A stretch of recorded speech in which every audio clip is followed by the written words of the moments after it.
Bien, pues damos comienzo a la parte final, a las comunicaciones, y la primera de ellas pues, me parece interesante porque se refiere a la zona italiana. La va a realizar Emanuele La Rosa y lleva por título Movimenti secessionisti e diritto penale nell'esperienza italiana. Allora, innanzitutto mi devo scusare perché non parlo lo spagnolo, proverò a parlare molto piano cercando di farmi capire.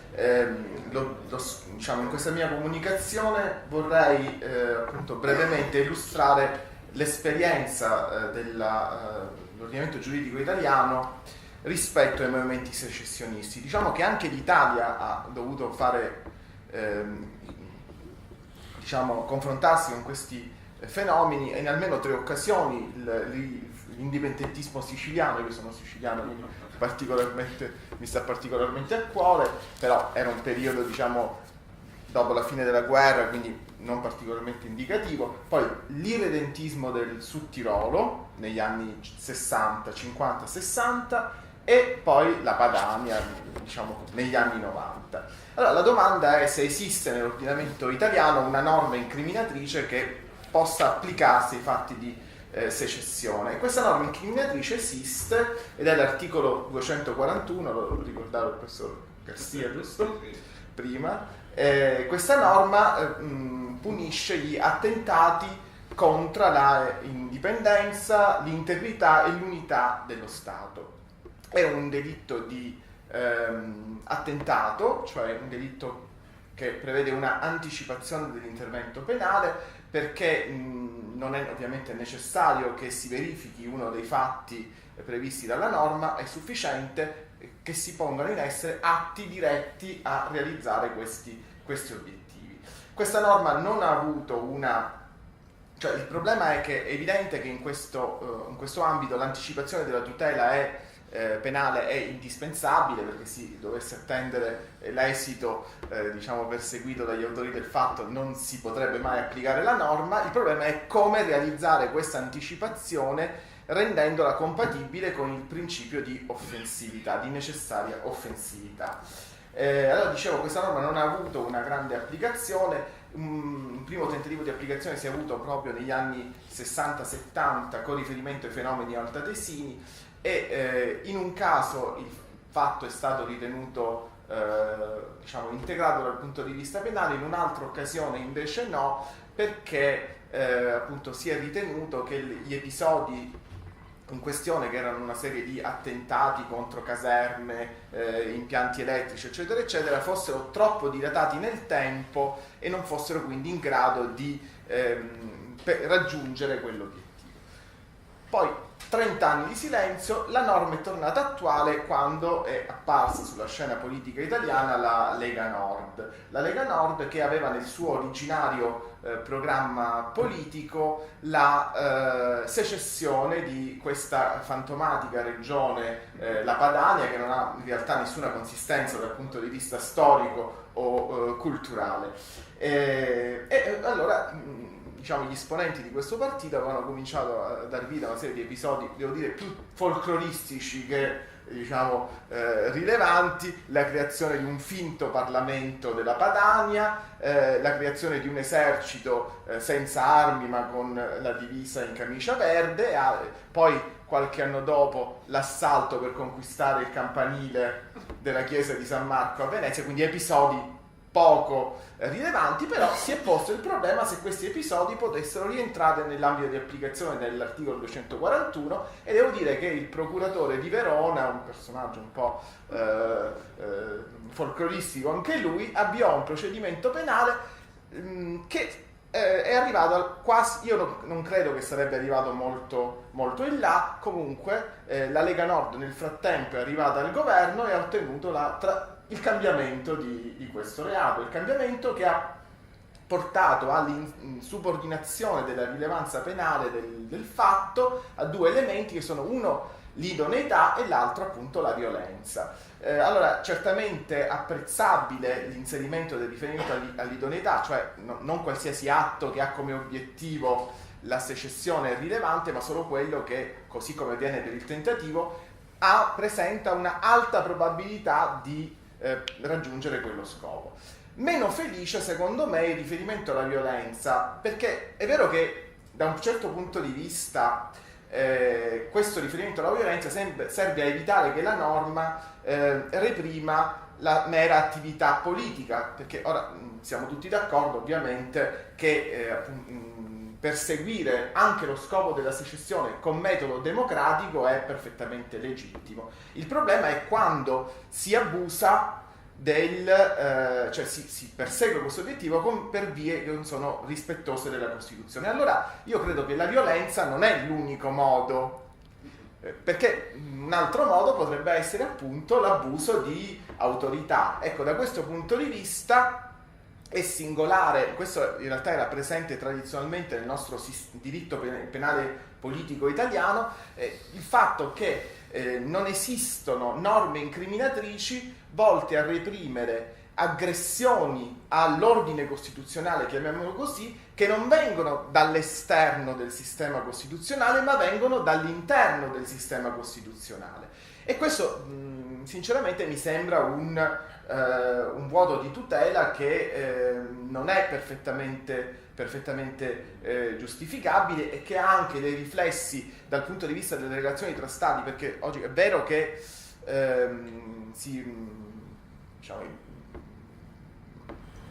metteva in evidenza la possibilità che i fatti, per esempio catalani, potessero integrare reati di disobbedienza, di usurpazione di funzioni, eccetera, eccetera. Tutti questi fatti in Italia non sono penalmente rilevanti, quindi per esempio un mandato di arresto per quei reati in Italia non sarebbe eseguibile perché mancherebbe la doppia incriminazione. Quindi questo, diciamo, è una situazione dell'ordinamento italiano che può avere riflessi anche nei rapporti tra stati. Vorrei dire tante cose, però credo che il tempo stringa e allora vado direttamente alla conclusione che mi ero prefissato, e cioè qui mi riallaccio a quello che diceva lei, visto che è presente. Cioè, io sono d'accordo che il diritto penale, come dire, quando la democrazia o l'ordine costituzionale vacilla, non è lo strumento più adatto. Cioè, è uno di quei casi, diceva Francesco Carrara, maestro di tutti noi penalisti, penso non solo italiani, che è uno di quei casi in cui la tela del diritto cede alla spada. Questo è vero perché il diritto penale è uno strumento che ha scarsa efficacia e poi perché c'è sempre il rischio, perché ci si muove su una linea molto sottile, il rischio che lo strumento penale diventi uno strumento di prevaricazione, di autoritarismo, quindi in questo dobbiamo stare bene attenti. Però questo non significa automaticamente rinunciare al diritto penale, perché comunque il diritto penale può avere una valenza generale preventiva, nel senso di riaffermare qual è il quadro di valori anche costituzionali sul quale si regge un certo ordinamento.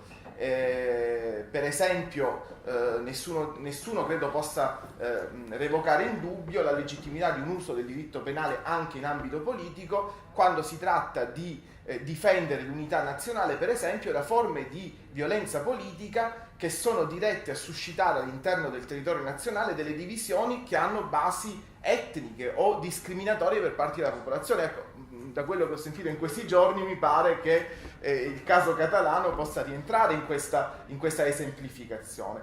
Ovviamente anche in questo caso, anzi direi soprattutto in questo caso, bisogna stare attenti ad utilizzare lo strumento penale con parsimonia, con molto rigore, perché questo è un settore dove più di altri il principio di sussidiarietà, di estrema ratio deve essere garantito il più possibile. Però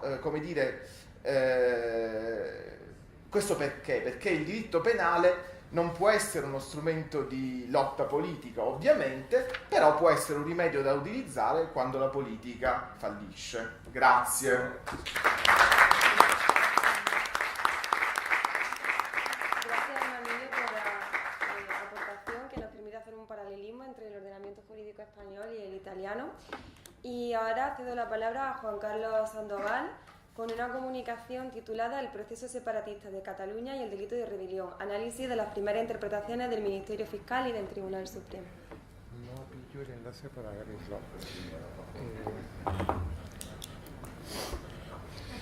En fin, buenas tardes y me llamo Juan Carlos Sandoval, vengo de la Universidad de Alicante, estoy encantado de estar aquí por primera vez y también compartir y haber escuchado una serie de opiniones que desde luego ponen de manifiesto que estamos frente a un tema controvertido.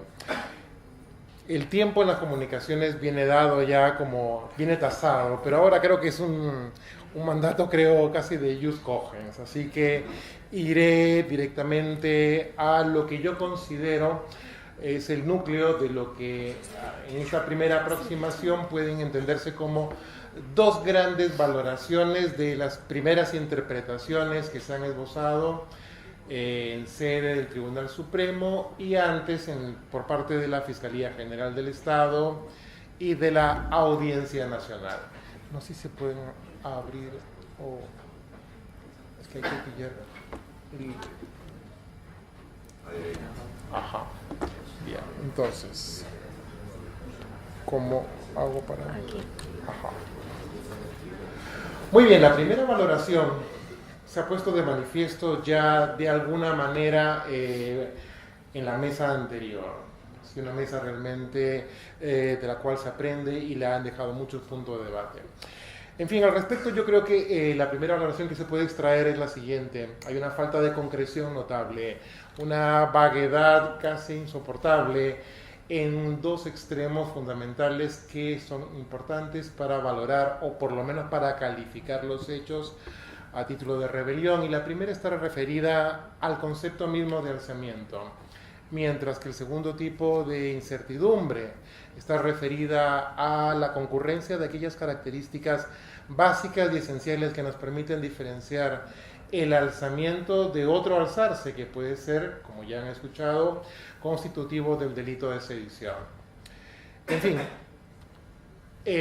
vayamos con las inconcreciones del alzamiento. Yo creo que también aquí ha quedado claro que gramaticalmente poco dice el término alzamiento, salvo lo que ya saben ahí, es decir, una sublevación, una insurrección y un levantamiento.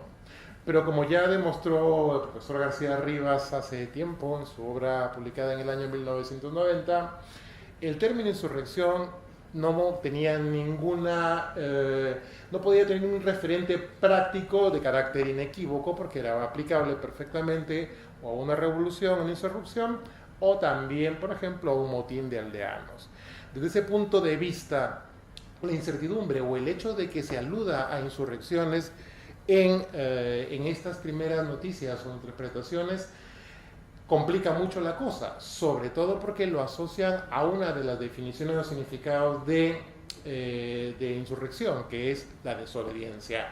El verbo típico alzarse, levantarse, no se condice, no se compadece bien con esta interpretación. En fin, y hay un detalle adicional, estoy acelerando porque creo que estos temas ya se han planteado de alguna u otra manera, es que tanto en las querellas como en los autos del Tribunal Supremo, los últimos, hay una notable dificultad para diferenciar lo que vendría a ser un alzamiento sedicioso de un alzamiento rebelde.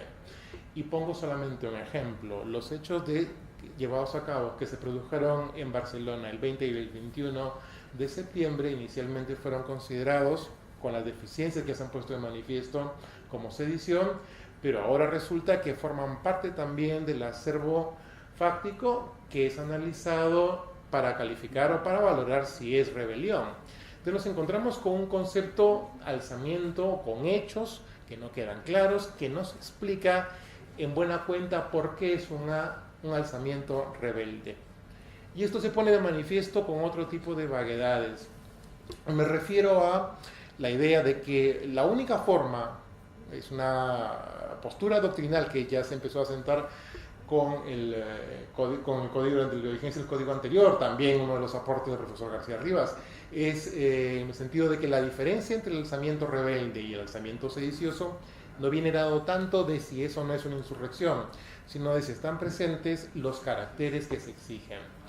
Y entonces, La construcción o la interpretación de la violencia, en la cual no voy a insistir, pone de manifiesto una falta de certidumbre, una vaguedad notable, y que se pone de manifiesto, y solo lo pongo como ejemplo, en el siguiente dato. Se pone mucho como manifiesto, por ejemplo, en las querellas, el hecho de que las movilizaciones ciudadanas se constituían o se presentaban como instrumentos de presión para forzar a negociar al gobierno español o, en su caso, aceptar los hechos consumados.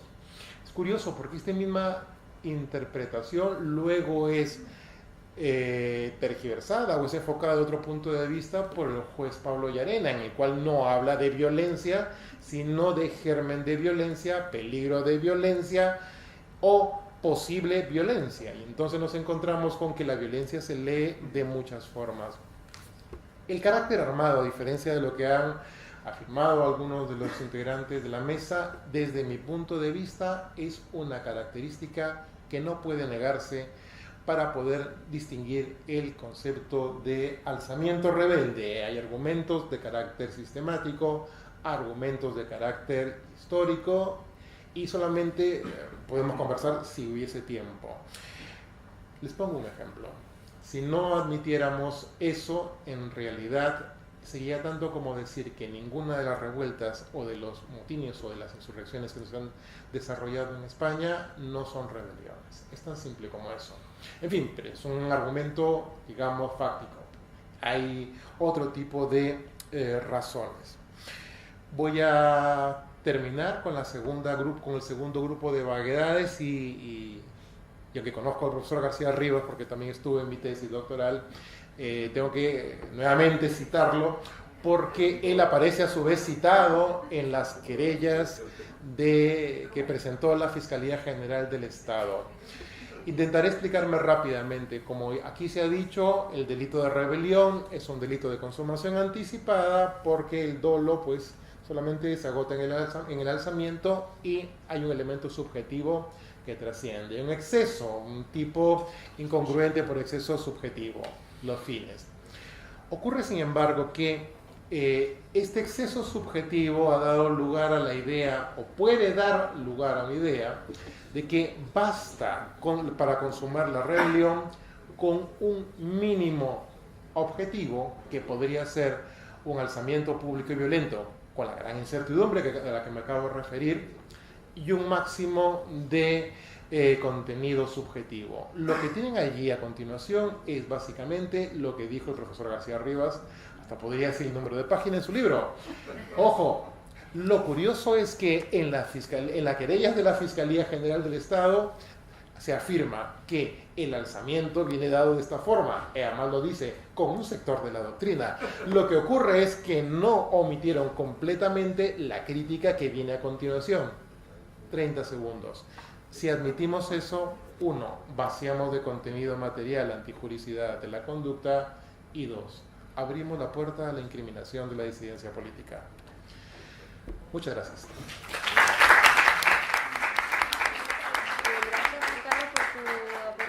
Y ahora le cedo la palabra al profesor Samuel Rodríguez Fernández, que va a aportar una opinión más acerca de una de las preguntas que más se ha hecho esta tarde, ¿no? Que son presos políticos o políticos presos.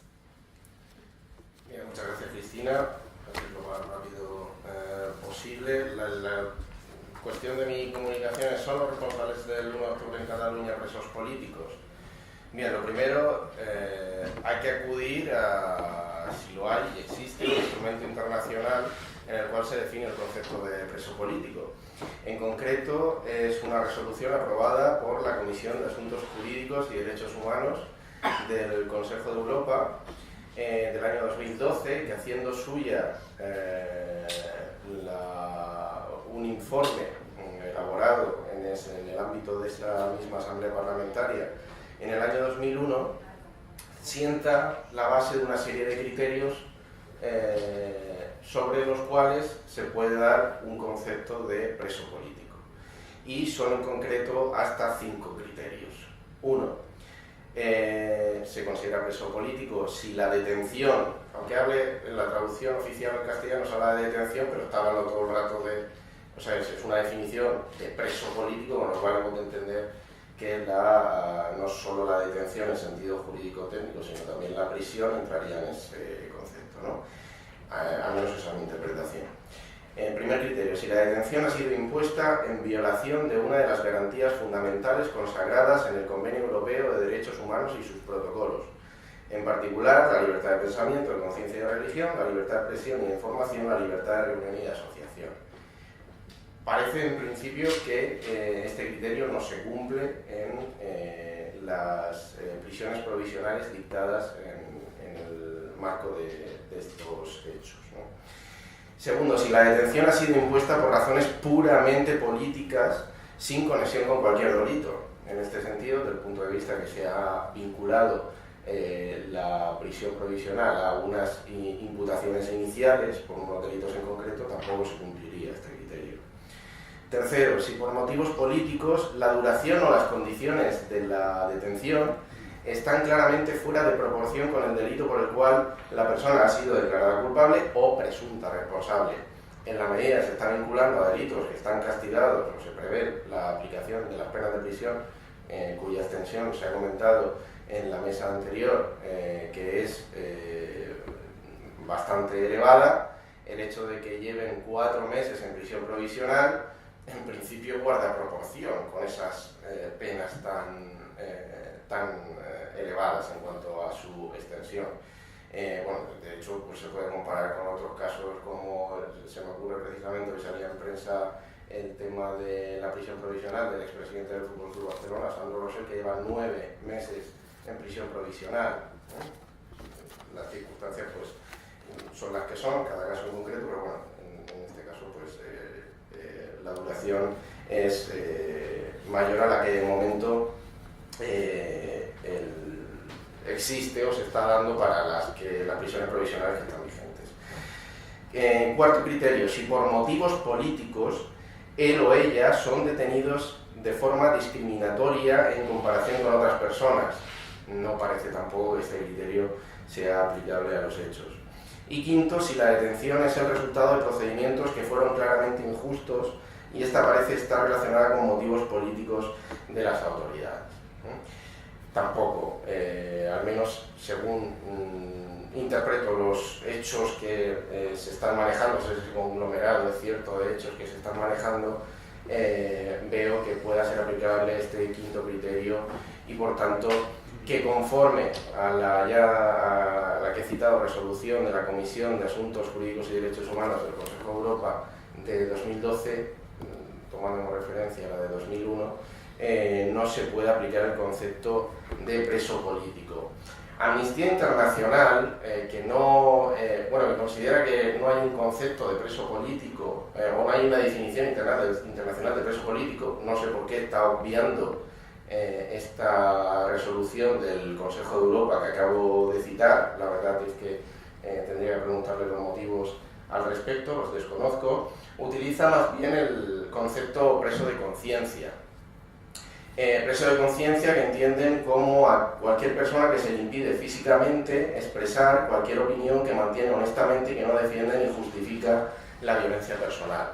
Considera la propia organización no gubernamental Amnistía Internacional que ese concepto en particular, en el caso de los Jordis, Jordi Sánchez y Jordi Cuixart, no les es aplicable, aunque lo que hace esta organización viene ya en 2 manifiestos o 2 comunicaciones expresas en este sentido, reclamando, es que para estos 2 sujetos en concreto considera que, primero, la posible imputación por el delito en concreto, ya digo, ya ha quedado claro en la mesa anterior que es confusa la amalgama de hechos que manejan las resoluciones judiciales, pero parece que más bien, respecto a estos 2 sujetos, se centran más bien las resoluciones judiciales en la posible imputación del delito de sedición.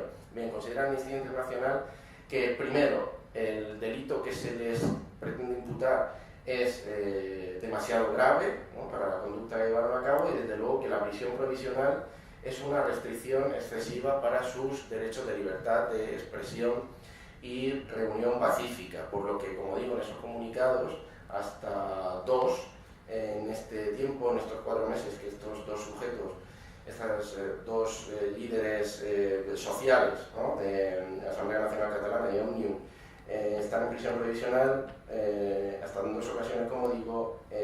Amnistía Internacional se ha pronunciado a favor de que sean liberados por los argumentos que he comentado.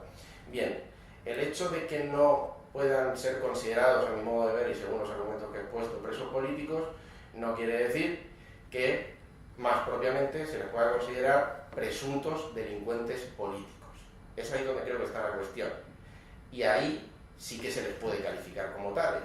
¿Por qué? Porque tanto el delito de rebelión como el de sedición, que son los que fundamentalmente se les imputan, entran dentro del concepto de delito político, ¿no? El concepto que ha llegado hasta nuestros días. Saben ustedes, bueno, aquí he traído el trabajo de Mariano Ruiz Funes, que fue catedrático de Derecho Penal en la Universidad de Murcia, de la que provengo, en el cual lo que hace es un repaso de las teorías subjetivas, objetivas y mixtas, que son las más ampliamente aceptadas en la actualidad sobre el concepto de delito político, que contempla 2 vertientes. Por un lado, la vertiente objetiva, que es que el delito político atenta contra la organización política o constitucional, y efectivamente ahí están tipificados el delito de rebelión contra la Constitución y el de sedición contra el orden público, y que el delito cometido es por fines políticos. Está claro que hay un trasfondo político en la posible imputación de estos delitos. Por tanto, concluyendo, y ni siquiera voy a agotar los 10 minutos para no cansarles, presos políticos no, presuntos delincuentes políticos sí. Muchas gracias. Gracias, Samuel, por tu interesante aportación, y ahora pues, cedo la palabra a los organizadores del Congreso para que procedan a la clausura. ¿No se puede intervenir sobre eso? Quiero comentar una cosa. No sé si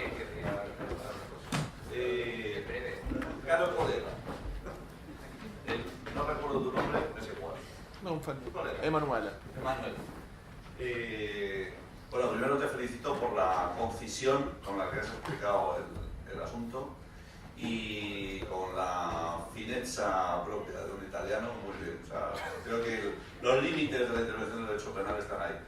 Yo quería intervenir por una cuestión, y es que efectivamente el delito, el del 241 del Código Penal italiano, el delito de atentado contra la integridad territorial, bueno, se ha utilizado esas veces que tú has comentado. Pero en los años 80, y lo digo porque yo aprendí derecho penal con ese proceso, se aplicó el delito de insurrección armada, el 284, a un proceso, claro, a un proceso, que lo has dicho también, dices, no sé, se aplicó a un proceso, que es lo que yo quería comentar, a un proceso político, contra todo el Departamento de Ciencia Política de la Universidad de Padua, Antonio Negri, el primero, todos los demás, entendiendo que eran los cabecillas de todo el terrorismo italiano. Es decir, a todos los que habían teorizado desde el punto de vista marxista, se les imputó como cabecillas del terrorismo. Entonces, hay similitudes, no digo que sea igual, pero hay similitudes en el sentido de que aquí hay una ideología independentista que después se carga desde el punto de vista penal con una desvaloración objetiva que yo creo que no existe. Y me parece que en el proceso Setaprile de Toni Negri y todos los demás tampoco existía exactamente. Y luego además porque la insurrección tiene que ser armada, ¿no? Que es lo que hemos estado discutiendo aquí, Juan Carlos también lo ha dicho antes. Devo dire che nelle sentenze sul 241, anche se sono stati in un caso assolti gli imputati, però la motivazione era molto pericolosa, perché diceva che è sufficiente che gli atti siano, in qualche modo, che non sia impossibile che quegli atti raggiungano quello scopo, che come dire, si presta a qualsiasi manipolazione in sede applicativa. Quindi non mi sorprende che qualche anno dopo, applicando una norma molto più grave, addirittura più grave, si sia potuta, adottare quell'interpretazione, perché già era presente in questa prima sentenza delle sezioni unite, che è l'organo giudiziario maggiore, no? Italiano. ¿Alguna intervención más? Sí. Hola, buenas. Soy Juan Luis Fuentes, profesor titular del Departamento de Derecho Penal de la Universidad de Genera, para preguntarle a Samuel muy brevemente, ¿no? me da la impresión de que con todo este debate de si es delito político, bueno, si son políticos presos o presos políticos, no nos están lanzando la idea o la necesidad de tenemos que aplicar el principio de oportunidad procesal en estos casos donde, aun cuando una interpretación amplia de los tipos permitiría la sanción de los mismos, el fin evidentemente político que se persigue debe permitir la no persecución en estos casos y no aplicarlo entonces el principio de oportunidad si existieran esas situaciones. Podríamos crear un nuevo concepto de delito político. A ver, yo lo que creo personalmente que se ha hecho con estas imputaciones por los delitos de rebelión y sedición en concreto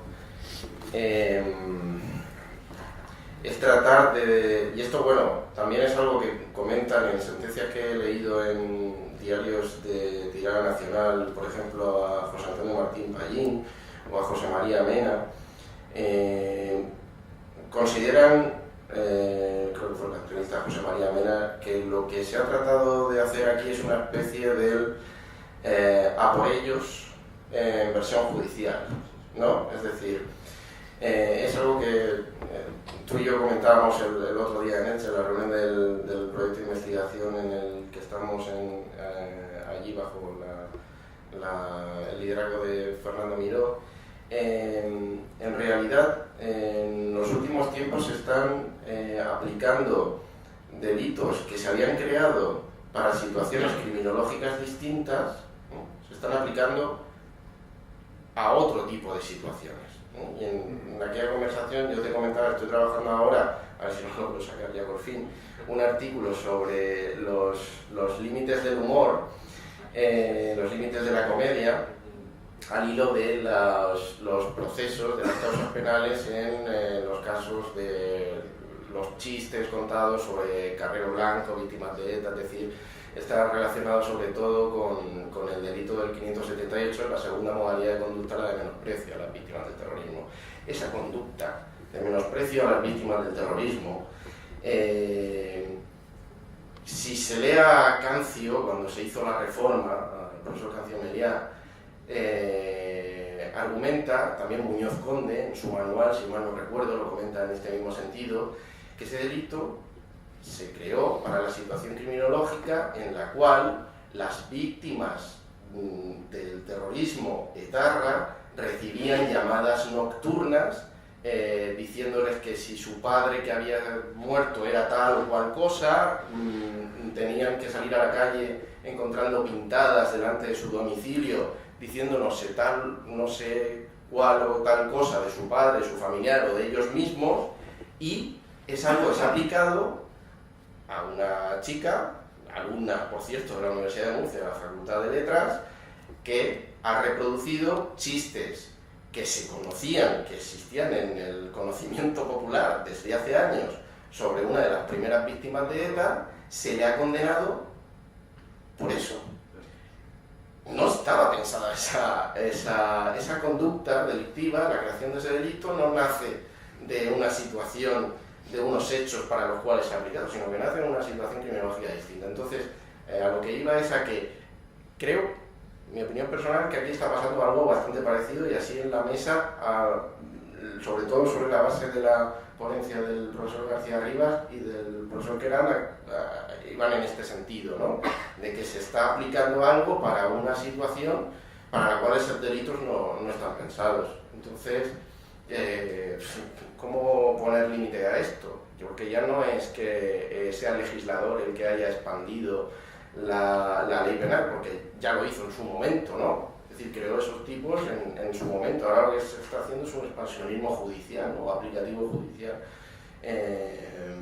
Mientras esté la ley ahí y se hagan interpretaciones en el sentido de considerar que caben esas situaciones dentro de esos cajones penales, dentro de esos tipos penales, pues ya veremos cuando llegue la hora de recurrir, y si llega el recurso ante el Tribunal Europeo de Derechos Humanos, como decía el profesor Queralt, ya veremos ahí lo que pasa, ¿no? Pero en principio, bueno, si optan las instancias judiciales en ir por ahí, pues habrá que intentar argumentar en aquellos que sostengamos opiniones contrarias en sentido contrario.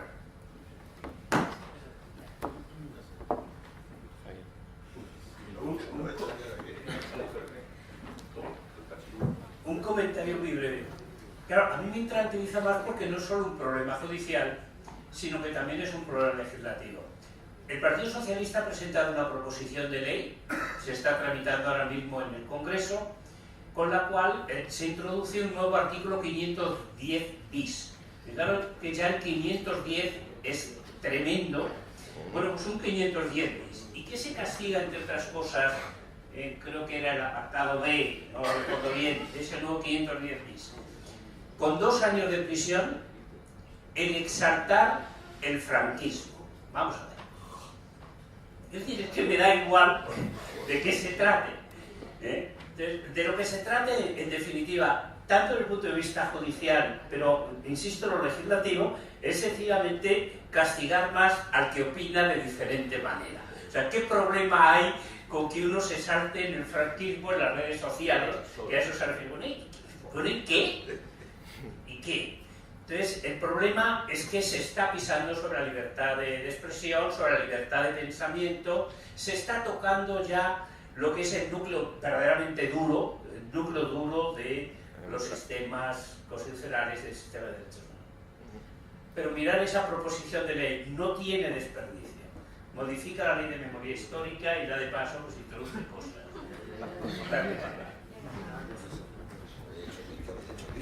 No sé, yo me lo he encontrado así, No sé qué ha pasado.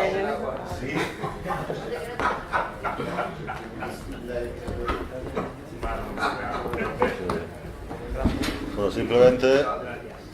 simplemente pues ya clausurar este pantano, ¿no? Como hablando del franquismo, clausuramos este pantano, ¿no? Clausurar este congreso, este evento, que ha sido, como sabéis, hemos dicho desde el principio, una iniciativa que tengo que reconocer, que la propuesta partió de un día que llegó a mi despacho y también luego habló con Gerardo Rorico, Víctor, todavía se está arrepintiendo, vino, y la verdad pusimos en marcha de los 3 grupos de investigación y yo creo que ha sido realmente una experiencia que vamos a volver a repetir, sin ninguna duda. Espero. Y muchas gracias a todos por haber estado aquí, por haber mantenido este interesante debate esta tarde y los que ha habido también ayer y esta mañana, pues sobre todo el de esta tarde. El de esta tarde. Y nada más. Dejo la palabra a Víctor un momento. Bueno, yo quisiera sobre todo también agradecer a Nacho el apoyo, ¿no? Porque a mí se me ocurren muchas cosas, pero la verdad es que en este proceso yo creo en la interdisciplinaridad y en el trabajo intergeneracional. Obviamente aquí es un trabajo en cadena y yo creo que el resultado es el esfuerzo de todos, la unión hace la fuerza. Y yo necesito, hablo de yo, pero también la generación de investigadores, quizás un poco más jóvenes que tú. Tampoco tanto, tampoco tanto. A ver si lo vamos a... Pues necesitamos del apoyo de los que, bueno, pues tienen más experiencia, porque yo personalmente he aprendido mucho en este proceso, no solamente desde el punto de vista sustantivo, sino también formativo porque el modelo de congreso que nos hacemos los internacionalistas es otro, con sus defectos y sus virtudes, pero a mí me ha gustado mucho la práctica. Y a mí me gustaría, desde el grupo de investigación que nosotros llevamos en el Departamento Internacional Público, me gustaría mucho poder seguir a hacer actividades con derecho penal, con el grupo de penal. Particularmente también con constitucional, pero yo creo que hay un punto común de temas de medio ambiente, el discurso de odio, que es un tema que estamos trabajando mucho. A mí me interesa muchísimo el discurso de odio, la jurisprudencia de los derechos humanos, cómo se manifiesta en el derecho penal, y yo creo que podemos crear un espacio donde poquito a poco, pues hacer este tipo de actividades, y yo agradecer a vosotros la asistencia y sobre todo también a Nacho el apoyo por esta iniciativa, por apoyar esta iniciativa. Así que muchas gracias. Pues, nada.